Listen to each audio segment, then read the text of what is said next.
Después de que Caín mató a su hermano Abel, el silencio de la tierra se volvió insoportable. El eco de la sangre derramada clamaba desde el suelo, y el rostro de Jehová se apartó de él. Caín, marcado por la culpa y por el castigo, salió de la presencia de Dios con el alma desgarrada, abatido por dentro, pero con el orgullo endureciendo su semblante. Su corazón era un campo de batalla. Por un lado sentía la carga del remordimiento, y por otro, se aferraba al deseo de sobrevivir y de imponerse, aún lejos de la mirada divina. El camino lo llevó hacia el oriente, hacia una tierra desconocida que se llamaba Nod, lugar de los errantes. Allí cada piedra parecía recordarle que ya no tenía reposo, que su destino sería vagar. Sin embargo, no estaba solo. Con él iba una mujer, probablemente pariente suya, tal vez una hermana, pues en aquellos tiempos los hijos de Adán y Eva se unían entre sí para multiplicar la humanidad. Ella lo seguía con pasos firmes, aunque en sus ojos había una mezcla de temor, esperanza y silencio. Cuando llegaron a Nod, levantaron un campamento primitivo. Las noches eran frías y el viento parecía susurrar el nombre de Abel en cada ráfaga. Una de esas noches, mientras avivaban el fuego, ella se atrevió a hablar. Caín, ¿y ahora qué será de nosotros? Hemos dejado atrás a nuestra familia. ¿Qué nos espera en este lugar vacío?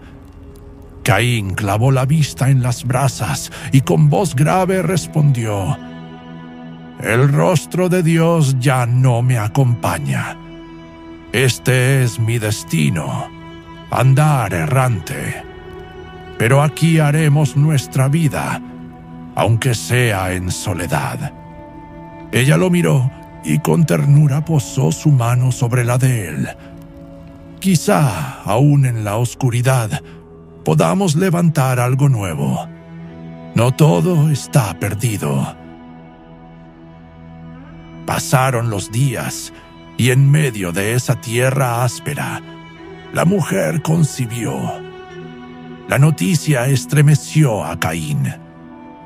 Aquella vida que crecía en su esposa se convirtió en un respiro de esperanza, un inicio en medio del exilio. Cuando el niño nació, Caín lo llamó Enoc, que significa iniciado o dedicado. Con ese nombre quiso marcar el comienzo de algo distinto, un legado que no terminara en la maldición del vagar. Movido por ese deseo, Caín levantó una ciudad y le puso por nombre Enoc, en honor a su hijo. Piedra sobre piedra, madera sobre madera, empezó a edificar no solo un lugar para vivir, sino un símbolo de permanencia en medio de lo incierto. Era como si quisiera desafiar su destino. Aunque Dios lo había marcado como errante, Caín decidió dejar huella, fundar un hogar y perpetuar su nombre a través de la obra de sus manos. En las murallas de aquella ciudad primitiva resonaban dos verdades opuestas: el peso de la culpa y la fuerza de la vida que surgía. Caín, el hombre que había derramado sangre inocente, ahora levantaba muros para proteger a su hijo. Enoc se convirtió en el emblema de un nuevo comienzo, y la ciudad en la marca tangible de un hombre que, aún lejos de Dios, se negaba a desaparecer. Aquella ciudad comenzó a crecer. Sus calles, al inicio apenas senderos de polvo y piedra, se convirtieron en lugares donde resonaban voces, donde niños corrían, donde las hogueras iluminaban las noches. Caín tuvo hijas, y cuando Enoc alcanzó su juventud, tomó de entre ellas una mujer para esposa, consolidando así la descendencia de aquel linaje que vivía apartado del rostro de Jehová. La vida en Nod se multiplicaba, pero la ausencia de Dios era notoria. Allí se levantaba una generación que buscaba progreso, belleza, fuerza y placer, pero no adoración ni obediencia al Creador. La descendencia de Caín tomó rumbo distinto, edificando un mundo donde lo humano brillaba, pero lo eterno se apagaba. Fue en ese contexto donde nació Lamec, uno de sus descendientes, quien se convirtió en el primer hombre en tomar 2 esposas, introduciendo la poligamia como una señal de degradación moral. Sus mujeres fueron Ada y Sila. Ada, cuyo nombre significa ornamento o adornada, resaltaba por su gracia y belleza externa, símbolo de la vanidad que comenzaba a marcar aquella descendencia. Sila, cuyo nombre significa sombra o protección, representaba la sensualidad y el refugio de un amor distorsionado. De Sila nacería Naama, una mujer cuyo nombre significa agradable, deleitosa, recordando la hermosura que capturaba miradas, aunque esa hermosura no estaba dedicada al Dios que había formado al hombre. La descendencia de Caín no solo se multiplicó en número, sino también en talentos y habilidades. De ellos surgió Jabal, el cual fue el padre de los que habitan en tiendas y crían ganados, hombres nómadas que encontraron en la ganadería un modo de vida. Otro de sus descendientes fue Jubal, llamado el padre de todos los que tocan arpa y flauta. Pero aquella música no ascendía al cielo como ofrenda, sino que se volvió música sensual, exaltando pasiones desordenadas, promoviendo la embriaguez del placer y del pecado. Las melodías que deberían haber sido cánticos de gratitud a Dios se convirtieron en ritmos que alejaban aún más a los hombres de su Creador. También nació Tubal-Caín, artífice de toda obra de bronce y de hierro. Con sus manos moldeaba armas y herramientas, dominando el fuego y el metal como si fuesen parte de su propio destino. La fragua ardía noche y día, y de sus martillos surgían lanzas, espadas y cuchillos, instrumentos de dominio y violencia más que de servicio. Mientras los metales brillaban al sol, el corazón de aquella generación se endurecía como el hierro que producían. Así, la ciudad de Caín se transformó en un centro de progreso humano. Tiendas, ganados, música y metales. A los ojos del mundo parecía florecer, pero en realidad era una descendencia apartada de Dios, levantando su propio reino lejos del verdadero rey. Era una sociedad que brillaba en lo externo, pero que internamente estaba vacía de la luz divina. La sensualidad comenzó a dominar, y las mujeres eran admiradas más por la hermosura de su cuerpo que por la virtud de su corazón. La belleza exterior se convirtió en el objeto de mayor estima, mientras la belleza interior, la pureza, la bondad y el temor de Dios fue despreciada. Pero en medio de aquella generación corrompida y alejada de su Creador, el Señor levantó un nuevo linaje. Adán y Eva, aún dolidos por la pérdida de Abel y por la vergüenza de Caín, recibieron un hijo al que llamaron Set, cuyo nombre significa designado o puesto en lugar. Fue como si Dios, en su misericordia, diera a la humanidad una segunda oportunidad, levantando de la simiente justa un heredero que reemplazara a Abel, aquel que había sido derramado como ofrenda inocente. Set creció con un corazón distinto. Aunque llevaba consigo las huellas del pecado heredado, en él ardía una chispa de devoción. No se conformó con el camino de Caín ni con la vanidad de sus descendientes, sino que buscó al Dios de su padre Adán, al Creador que había formado al hombre del polvo de la tierra. Set también engendró hijos, y entre ellos nació Enós, cuyo nombre significa hombre frágil o hombre mortal. El nombre mismo era un recordatorio de la condición humana. Débiles, pasajeros, necesitados de la gracia del Altísimo. Fue en los días de Enós cuando sucedió algo trascendental. Entonces los hombres comenzaron a invocar el nombre de Jehová.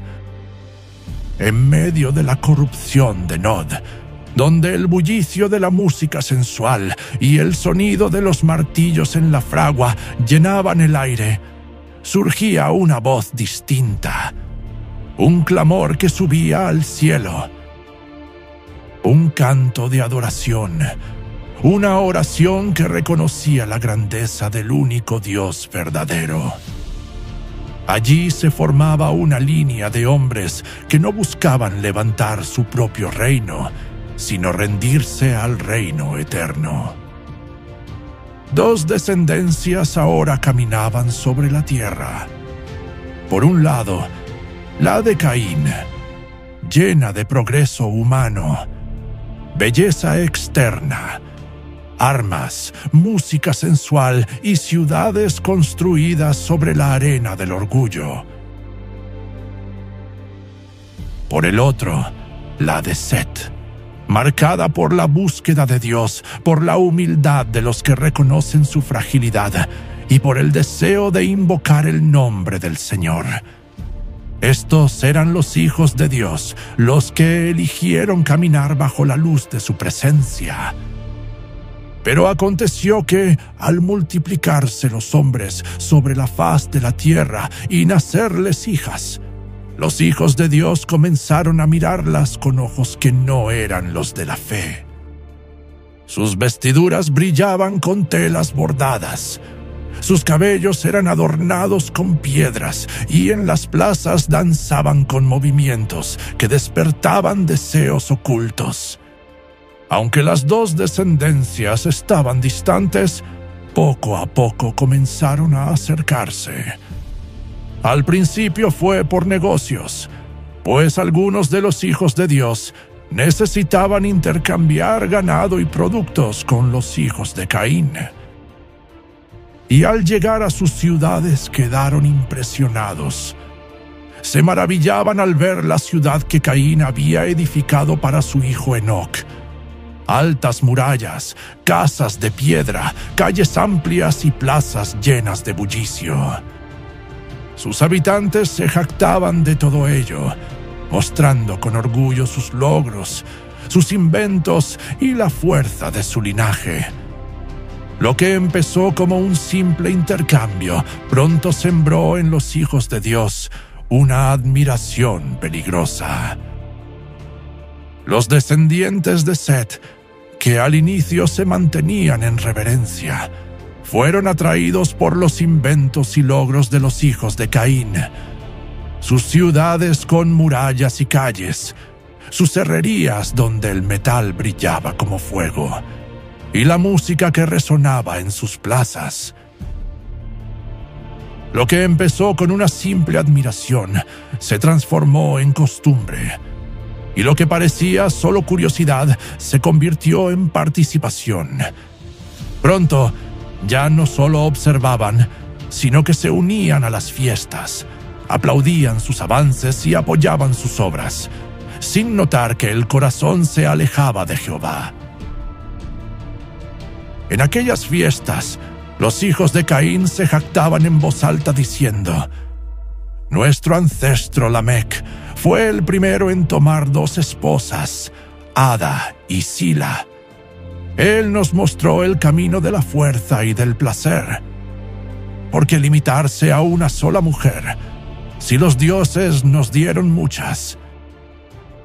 Los cantos y los tambores resonaban, y las hijas de los hombres danzaban con movimientos provocativos alrededor de hogueras encendidas. Los vinos corrían en copas de barro, y el fuego iluminaba los rostros de los hombres que reían sin medida.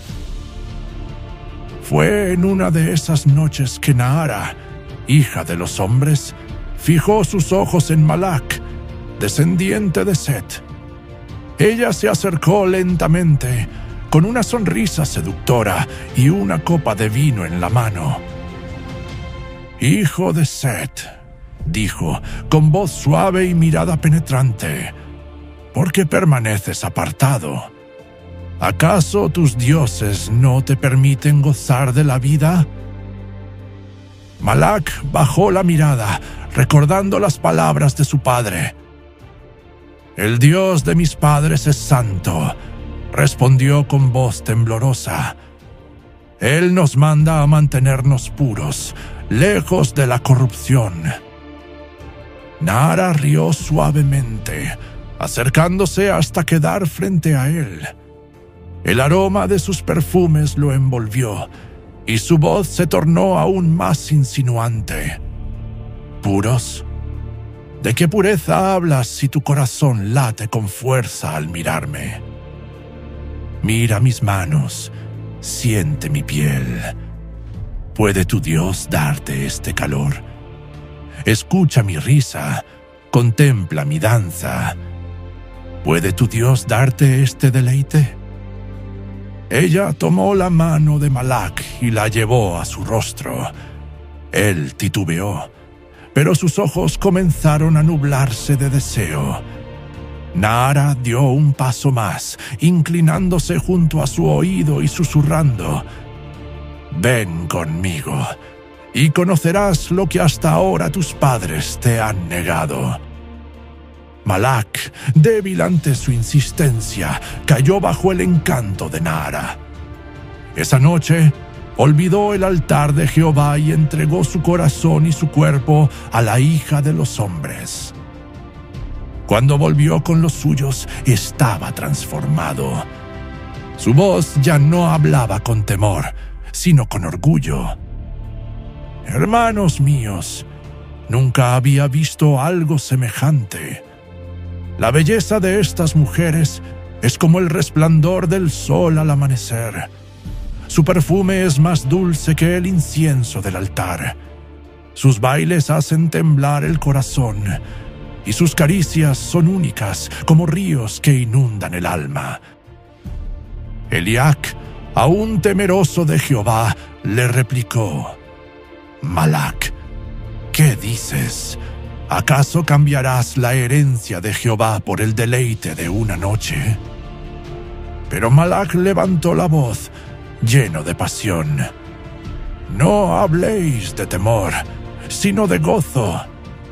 ¿De qué sirve adorar en silencio si nuestros corazones arden por lo que nuestros ojos desean?» venid conmigo y conoceréis lo que yo he conocido. Ningún sacrificio, ningún altar puede compararse con el placer de sus brazos. Sus palabras fueron como un veneno disfrazado de miel. Los demás, uno tras otro, comenzaron a seguir su ejemplo. Lo que antes era duda se convirtió en ansia. Lo que antes era temor se volvió justificación. Así los hijos de Dios se unieron a las fiestas sensuales, tomando varias mujeres como lo hacían los hijos de Caín, que se jactaban de seguir el ejemplo de Lamec, el primero en tomar 2 esposas. Las orgías se multiplicaron, y pronto no hubo altar que no fuese sustituido por un culto a dioses paganos. En medio de cantos, vino y danzas, los hombres ofrecían su cuerpo como sacrificio, y lo que debía ser adoración al Dios vivo se convirtió en idolatría desenfrenada. Fue el inicio de la gran corrupción, cuando lo santo se mezcló con lo profano y el linaje de los hijos de Dios perdió su pureza, entregándose al placer y a la idolatría. En medio de esa oscuridad, Malac, descendiente de Set, que había sido seducido por Nahara, hija de los hombres, dio un paso más y la tomó por esposa. De aquella unión nació un hijo al que pusieron por nombre Ardok, que significa fuerza que domina. Desde sus primeros días, el niño mostró señales extrañas. Mientras otros pequeños apenas balbuceaban, su voz resonaba con gravedad. Mientras los demás aprendían a dar pasos inseguros, él caminaba con firmeza. Con el paso de los años, su cuerpo comenzó a desarrollarse más allá de lo natural. A la edad en que un joven apenas empieza a madurar, Ardok ya era notablemente más alto y fuerte que cualquier hombre. Sus pasos eran firmes, sus brazos potentes y su presencia imponía respeto. Su madre, Nahara, lo contemplaba con orgullo y decía a las demás mujeres: «He dado a luz a un hijo distinto, un hijo de poder». Las palabras de Nahara inflamaban el corazón de Malac, que se gloriaba en su hijo y proclamaba ante los suyos: «Mirad lo que he engendrado con las hijas de los hombres». ¿No es Ardok la prueba de que somos más grandes que nuestros padres? Hasta ese momento, los hijos de Dios se habían acercado a las hijas de los hombres solo por placer y compañía, sin pensar en engendrar descendencia. Pero al ver a Ardok y escuchar cómo su padre se jactaba de él, la ambición comenzó a despertar en sus corazones. Se reunieron entre sí y con voces inquietas discutían sobre lo que habían presenciado. ¿Habéis visto a Ardok?, dijo Abías, descendiente de Set, con ojos encendidos. No es como nosotros, es más grande, más fuerte, más veloz. ¿Quién podrá resistirlo? Es cierto, respondió Samir, con un suspiro de deseo. Si Malac, siendo como nosotros, ha engendrado semejante hijo, ¿qué podríamos nosotros tener si tomamos también mujeres de entre ellos? Pero Eliac, que aún guardaba el temor de Jehová, replicó con voz firme: ¿acaso no veis la corrupción? ¿No os basta haber tomado mujeres en desobediencia? Ahora queréis multiplicar vuestra rebeldía y llenar la tierra de hijos que no conocen al Altísimo. Sus palabras cayeron como un peso, pero pronto fueron silenciadas por la voz altiva de Abías, que con gesto orgulloso declaró: «No hables de pureza, Eliak. ¿No escuchas cómo todos pronuncian el nombre de Ardok? Su fama recorre las aldeas, su figura se levanta como un héroe. Yo también quiero un hijo que perpetúe mi nombre». Samir, contagiado por esa ambición, añadió con determinación: «Si la gloria está en los hijos, yo no me quedaré atrás. Tomaré a las hijas de los hombres, y de mí nacerán los futuros valientes». Y así, uno tras otro, los hijos de Dios fueron persuadidos. Lo que había comenzado como un deleite pasajero, ahora se convirtió en una búsqueda de descendencia. El ejemplo de Malak se esparció como fuego, y pronto los campamentos se llenaron de hijos extraños, mientras los gigantes comenzaban a multiplicarse sobre la tierra. Eran más grandes y más fuertes que los demás hombres, diferentes en presencia y en vigor, y los pueblos los miraban con asombro y temor. Esos gigantes llegaron a ser conocidos como los nefilitas, y su nombre se convirtió en sinónimo de poder y violencia. Los padres hablaban con orgullo y levantaban sus voces diciendo: «He aquí nuestro linaje, he aquí los héroes de la antigüedad, he aquí los varones que harán temblar la tierra». Y la humanidad se maravillaba ante ellos, celebrando su fuerza y exaltando su gloria. Pero en los cielos, aquellos hijos eran vistos como el fruto de una desobediencia que contaminaba lo santo. Eran semillas de violencia, plantas torcidas que no darían más que frutos de destrucción.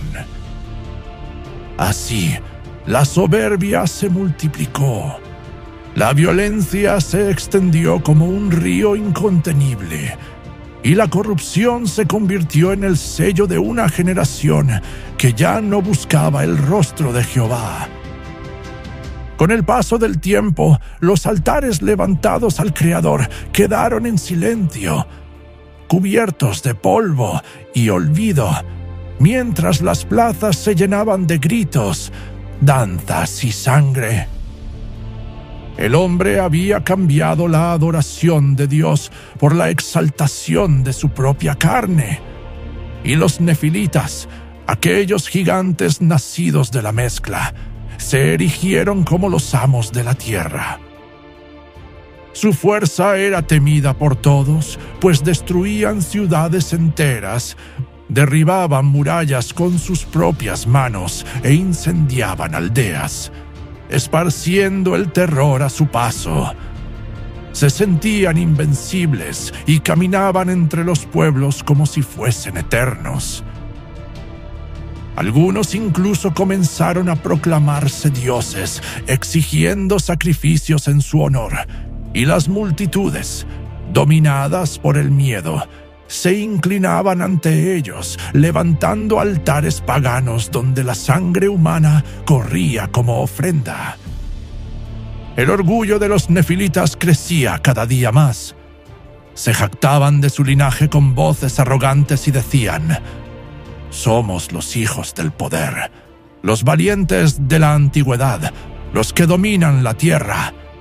Nadie podrá detenernos, porque nuestro poder es mayor que el de los hombres, y nuestra gloria no tendrá fin». Ese orgullo se alimentaba con el desenfreno. Bebían vino en exceso y celebraban banquetes interminables donde la embriaguez y la lujuria se convertían en ley. Sus mesas rebosaban de carnes y copas, y sus cuerpos se entregaban a orgías sin límite. En aquellas festividades, los tambores resonaban hasta el amanecer. Los cánticos se mezclaban con risas obscenas, y el humo de los sacrificios a dioses falsos cubría el cielo como un velo de corrupción. y mientras el vino corría en abundancia, la violencia se transformaba en espectáculo. Algunos cazaban hombres por diversión, como si fueran animales. Otros competían en actos de crueldad, midiendo su fuerza en duelos sangrientos. Y había quienes, con perverso deleite, mataban a los más pequeños solo por diversión, como si la vida fuese un simple juego. Otros devastaban campos enteros solo para mostrar su poder, arrancando frutos y destruyendo cosechas que no necesitaban. Historias corrían entre las aldeas acerca de aquellos que podían derribar las puertas de una ciudad con una sola mano y esclavizar a sus habitantes. De este modo, la maldad dejó de ser un acto aislado para convertirse en el modo de vida de toda la humanidad. Ya no había justicia, ni verdad, ni compasión. Así, el mundo quedó sometido bajo el dominio de los nefilitas, una generación que se veía eterna, que se consideraba invencible y que buscaba su propia adoración en lugar de honrar a Dios. Sus nombres llenaban las canciones, sus gestas eran grabadas en tablillas y sus imágenes eran veneradas como divinas. Pero detrás de esa apariencia de poder, no había más que ruina, soberbia y pecado. Y no solo los gigantes se habían corrompido, sino también todos los hombres de la tierra. La humanidad entera se había desviado, y la maldad era mucha sobre la faz del mundo. Todo designio de los pensamientos del corazón de ellos era de continuo solamente el mal, y la tierra, creada para reflejar la gloria de Dios, estaba ahora cubierta de corrupción y violencia. En medio de tanta oscuridad, los cielos contemplaban con dolor lo que el hombre había llegado a ser. Aquel que fue formado con el soplo divino para caminar en comunión con su Creador, ahora se había convertido en un ser entregado al pecado, incapaz de buscar la luz. Entonces Jehová se arrepintió de haber hecho al hombre en la tierra, y le dolió en su corazón. No era un arrepentimiento humano, nacido de error, sino el profundo quebranto del Dios que había dado todo por su creación, y ahora veía cómo la obra de sus manos se consumía en la maldad. Como un padre que contempla a un hijo rebelde destruyéndose a sí mismo, así el Altísimo miraba a la humanidad, y su corazón se llenaba de tristeza. Y Jehová habló con voz solemne, declarando juicio sobre lo que había creado. Raeré de sobre la faz de la tierra a los hombres que he creado, desde el hombre hasta la bestia, hasta el reptil y las aves del cielo, pues me arrepiento de haberlos hecho. La sentencia divina cayó como un trueno sobre la historia. La tierra que había comenzado en el Edén con la perfección de la vida, ahora sería purificada por medio de la destrucción. Nada quedaría fuera del alcance del juicio, porque todo se había contaminado. Hombres, animales, aves y bestias habían sido arrastrados por la corrupción del hombre. Pero en medio de aquel panorama desolador, cuando todo parecía perdido, una chispa de esperanza brilló en la oscuridad. Entre una generación torcida y depravada, un hombre se distinguía. Su nombre era Noé. No era perfecto en sí mismo, pero su corazón buscaba al Creador, y su vida se apartaba de los caminos de la violencia. La Escritura dice: Pero Noé halló gracia ante los ojos de Jehová. Esa gracia fue el hilo que sostuvo la historia, el puente entre un mundo condenado y la promesa de un nuevo comienzo. Mientras la humanidad entera caminaba hacia el juicio, Noé fue mirado por Dios con favor, y en él reposó la semilla de la salvación que preservaría la vida. Fue entonces que Jehová le habló con voz clara y solemne, revelando el misterio de su propósito. He decidido el fin de todo ser, porque la tierra está llena de violencia a causa de ellos. Y he aquí que yo los destruiré con la tierra. Hazte un arca de madera de gofer. Harás aposentos en el arca y la calafatearás con brea por dentro y por fuera. Y de esta manera la harás. De 300 codos la longitud del arca, de 50 codos su anchura y de 30 codos su altura. Una ventana harás al arca y la acabarás a 1 codo de elevación por la parte de arriba, y pondrás la puerta del arca a su lado, y le harás piso bajo, segundo y tercero. Y he aquí que yo traigo un diluvio de aguas sobre la tierra, para destruir toda carne en que haya espíritu de vida debajo del cielo. Todo lo que hay en la tierra morirá. Mas estableceré mi pacto contigo, y entrarás en el arca tú, tus hijos, tu mujer, y las mujeres de tus hijos contigo. El corazón de Noé tembló al escuchar aquellas palabras. Sabía que el juicio era inminente y que el mundo no creería fácilmente.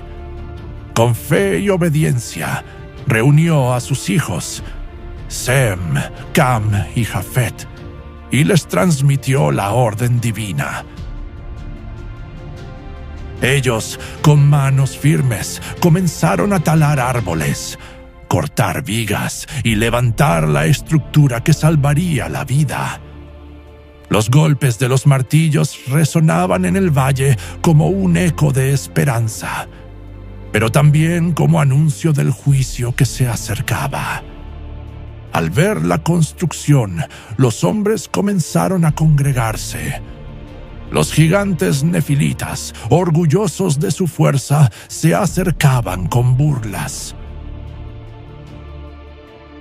Uno de ellos, llamado Dagón, levantó la voz y dijo riendo con desprecio: «Noé, ¿qué es esta obra ridícula? ¿Acaso piensas resistirnos con maderas y clavos? Mira nuestros brazos, nuestras espadas, nuestras ciudades.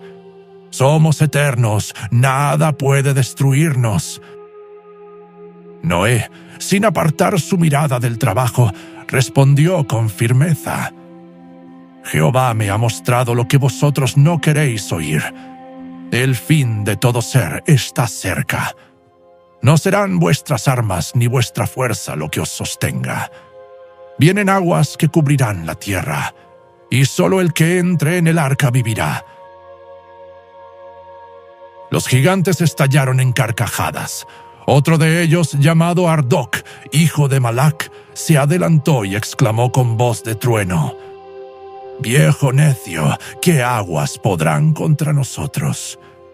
Somos más grandes que los hombres, más fuertes que los ríos, más altos que las murallas. ¿Crees que un diluvio puede borrarnos? Si las aguas suben, nosotros nadaremos, y si vienen vientos, los venceremos». Noé los miró con compasión y dijo: «No es agua común, Ardoc. Son las aguas del juicio de Dios. Ni tu tamaño ni tu fuerza podrán salvarte. Arrepentíos, volveos a Jehová, porque aún hay tiempo». Pero los gigantes, levantando sus copas de vino, respondieron a coro: «Jamás, Somos los señores de la tierra. Que venga tu diluvio y veremos quién ríe al final. Con el tiempo, la burla se volvió aún más descarada. Los gigantes y los hombres comunes comenzaron a organizar festines cerca del arca, bebiendo sin medida y entregándose a todo tipo de actos inmundos frente a Noé y sus hijos. Lo hacían como un espectáculo, como si su pecado fuese una forma de retar al mensaje de Dios. Entre risas y gritos, algunos decían: «Mira, Noé, ¿no dijiste que tu Dios odia estas cosas? Pues míralas y dile a tu Dios que aquí estamos viviendo como queremos». Otros, en plena embriaguez, se abrazaban y caían al suelo riendo, mientras mujeres danzaban de manera provocativa al sonido de tambores y flautas. Un gigante se adelantó tambaleándose, con una copa en la mano, y gritó: «Si tu Dios realmente enviará aguas, que lo haga ya. Mientras tanto, seguiremos bebiendo y gozando, porque este es nuestro reino y nunca caerá». Y no solo se burlaban de Noé, también de sus hijos. Un grupo de hombres se acercó a Sem, Cam y Jafet mientras trabajaban y les gritó: «Dejad las locuras de vuestro padre. Venid con nosotros, sois jóvenes, fuertes, y no tenéis por qué desperdiciar la vida en esa arca inútil. Aquí hay vino, hay fiestas, y hay mujeres que os harán olvidar esas palabras de juicio». Entonces una mujer de aspecto sensual, vestida con telas llamativas y adornada con joyas, se adelantó contoneándose frente a ellos. Con voz seductora les dijo: «Miradme bien, hijos de Noé. Aunque estéis casados, aquí nadie se preocupa por eso. La vida es corta, y el placer está frente a vosotros. ¿Acaso no sentís el deseo en vuestro corazón? Venid y probad. Dejad que vuestros cuerpos conozcan lo que os negáis por seguir las locuras de un anciano». Sem apartó la mirada con firmeza, y Jafet respondió con voz temblorosa: «No tentéis nuestro corazón. Lo que hacéis es abominación delante de Dios». Pero las risas y los gritos continuaron, mientras la mujer volvía con los suyos riendo. «Pobres muchachos, siguen las cadenas de su padre. Cuando el agua no llegue, veremos quién tenía razón». Noé, con lágrimas en los ojos, levantó la voz en medio de aquel ambiente corrupto: «Oh generación incrédula, vuestro deleite será vuestra ruina. No os reís de mí, sino de aquel que hizo los cielos y la tierra. Y os digo que el día vendrá como torrente, y no habrá danza ni banquete que os libre de sus aguas». Pero los hombres respondían con silbidos y risas, y los gigantes, levantando sus copas, brindaban a carcajadas como si desafiaran al mismo cielo. Y así, tanto los gigantes como el resto de los hombres se burlaban de Noé y de sus hijos, y lejos de arrepentirse, se entregaban más y más al pecado. Así pasó el tiempo. Noé y los suyos continuaban trabajando, obedeciendo con paciencia el mandato divino. Cada golpe de hacha y cada tabla colocada era un testimonio contra aquella generación incrédula. Y aunque día tras día Noé predicaba la justicia de Dios, gigantes y hombres seguían en su soberbia, riéndose del juicio que no podían ver, convencidos de que nada ni nadie podría hacerlos caer.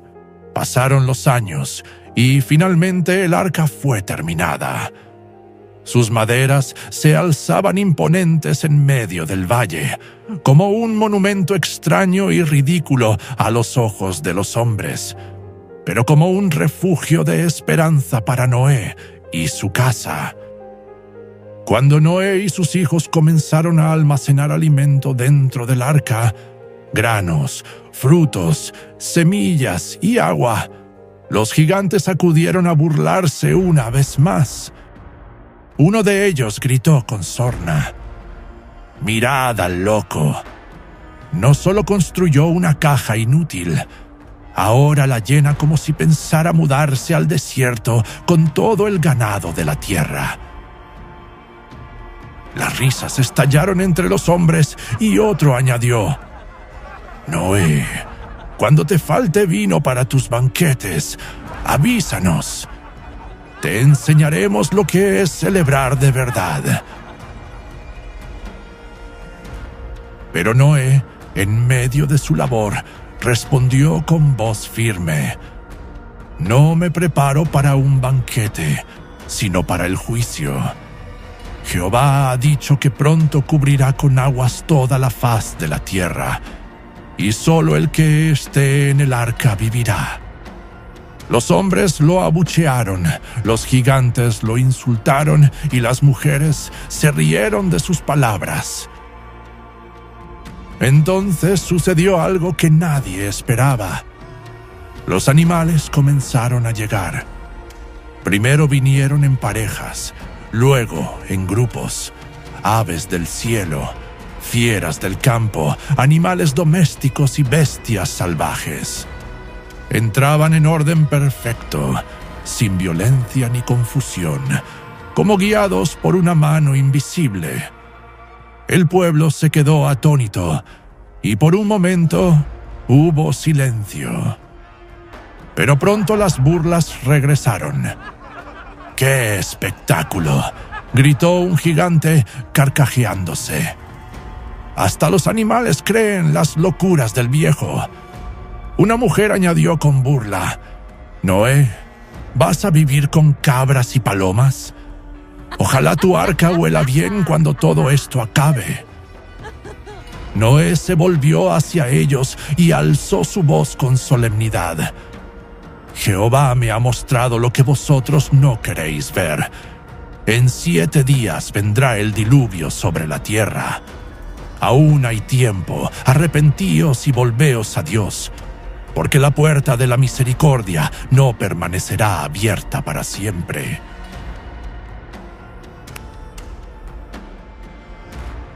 Pero las carcajadas se hicieron más fuertes. Hombres y mujeres regresaron a sus banquetes, a sus danzas y a sus bodas. Los gigantes alzaban copas de vino gritando: «7 días para seguir celebrando. Brindemos al loco y a sus animales». Y así llegó el 7º día. Noé, su esposa, sus hijos y las esposas de sus hijos entraron en el arca. La multitud los acompañó con insultos y burlas. Algunos gritaban: «Cierra bien la puerta, Noé, no sea que tus animales se escapen». Otros se burlaban: «Disfruta tu encierro, viejo. Nosotros seguiremos viviendo libres». Pero entonces, sin que mano humana lo hiciera, Jehová cerró la puerta del arca, y el cielo, que hasta entonces había permanecido sereno, comenzó a oscurecerse. Nubes negras se arremolinaron, el viento rugió con fuerza, y de pronto las primeras gotas cayeron. Al principio, algunos todavía fingieron ligereza. levantando sus rostros hacia la lluvia. «Es solo agua», gritaban, tratando de convencerse, pero las gotas se transformaron en torrentes y el rugido del cielo se hizo insoportable. El agua brotó también de las profundidades de la tierra y ríos surgieron donde antes había sequedad. El suelo se llenó de lodo, las casas comenzaron a tambalear y los rostros antes llenos de soberbia se tornaron en pánico. Los gigantes levantaron sus voces. «Es solo una tormenta. Pronto pasará. Resistid». Pero las aguas seguían creciendo, cubriendo campos, arrastrando cosechas, llevándose ganado y destruyendo hogares.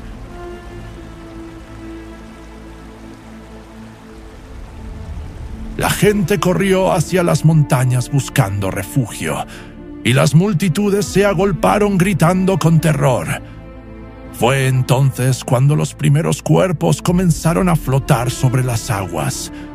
Niños, ancianos y mujeres que no lograron escapar. Sus rostros desfigurados por el miedo helaron la sangre de los que aún vivían. Ya no había risas, solo llanto y desesperación.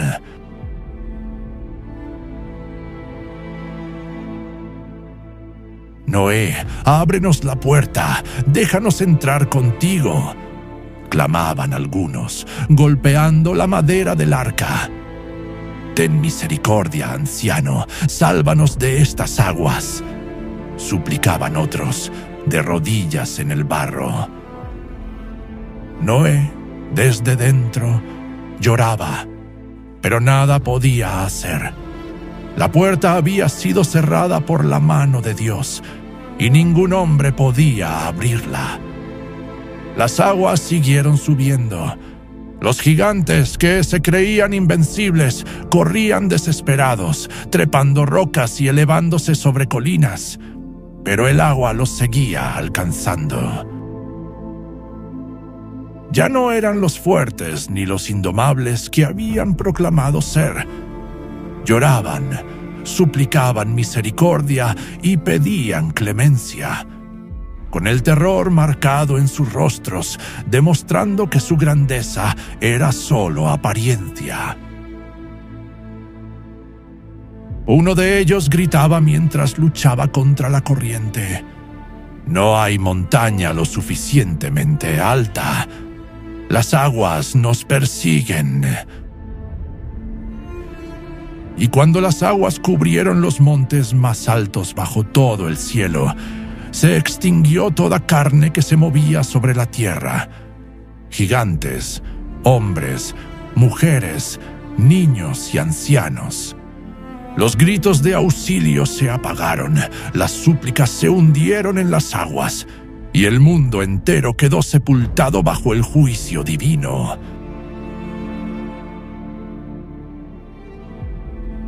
Dentro del arca, Noé y su familia permanecían en silencio, sabiendo que lo que Jehová había dicho se había cumplido. Así terminó la historia de los nefilitas y de toda aquella generación que se había corrompido. La fuerza, la belleza y la soberbia que tanto exaltaron no pudieron salvarles. Solo quedó Noé, su familia y el pacto de Dios, recordando que la misericordia siempre está disponible para quien se humilla, pero que la justicia divina es inevitable para los que persisten en el mal.